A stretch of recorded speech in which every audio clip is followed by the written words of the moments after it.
République du Congo. Va-t-on vers une gestion plus efficace du fisc et du trésor public? Brazzaville, 17 janvier 2025.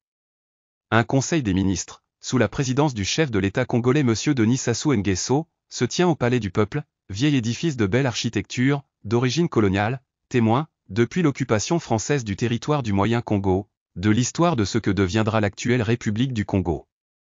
Clos l'examen des points inscrits à l'ordre du jour du Conseil des ministres, par le secrétaire général du gouvernement, s'en est suivi, en dernier ressort, une importante communication du président Denis Sassou Nguesso. De cette communication, il en est ressorti que le président a souligné que la mobilisation des ressources financières doit être une priorité absolue. Une réforme fiscale robuste est attendue pour maximiser les revenus stratégiques et accroître les capacités du trésor public. Des paroles du président de la République reprises dans le compte-rendu du Conseil des ministres, lu par le ministre des Hydrocarbures, M. Jean-Bruno Richard Itoa, en lieu et place du ministre, porte-parole du gouvernement, M. Thierry Lézin-Mungala, empêché. Faire de la mobilisation des ressources financières une priorité absolue suppose une obligation de mettre fin, dans l'ensemble des rouages des services de recettes, à toute forme de dispersion, d'évasion, de malversation et de détournement des fonds. Également anéantir ces arrangements ou autres comportements déviants, dans la gestion des recettes publiques.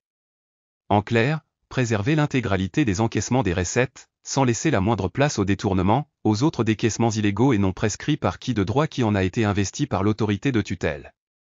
La réforme fiscale robuste attendue pour maximiser les revenus stratégiques et accroître les capacités du trésor public présume la mise en œuvre des procédures et des mécanismes plus rentables et plus efficientes que celles qui, jusqu'ici, ont cours et ont emmené le président de la République à exiger la réforme.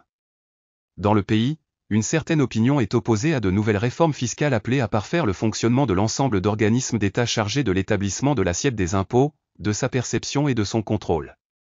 Cette opinion estimant qu'en la matière, les textes, bien élaborés par des spécialistes, existent. Il suffit d'y établir des règles à ne pas enfreindre. Celles-ci consistent à respecter, à la lettre, la réglementation en vigueur. L'appliquer strictement et veiller à ce que les autorités, quel que soit le niveau de commandement, ne s'octroient l'autorisation de les piétiner à leur profit ou pour des privilèges en faveur des tiers. Appliquer, dans sa sévérité, la loi qui sanctionne les détournements et les malversations. Étant entendu que le contrôle et l'inspection d'État, s'il reste encore de ces deux services, quelques prérogatives, devraient être remis en selle et à nouveau revêtus de leur symbole du tablier rouge de contrôle qui faisait tant peur, il y a une certaine époque.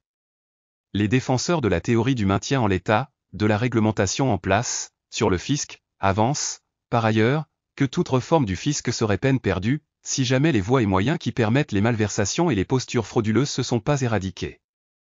Autre pendant de la maximisation des recettes.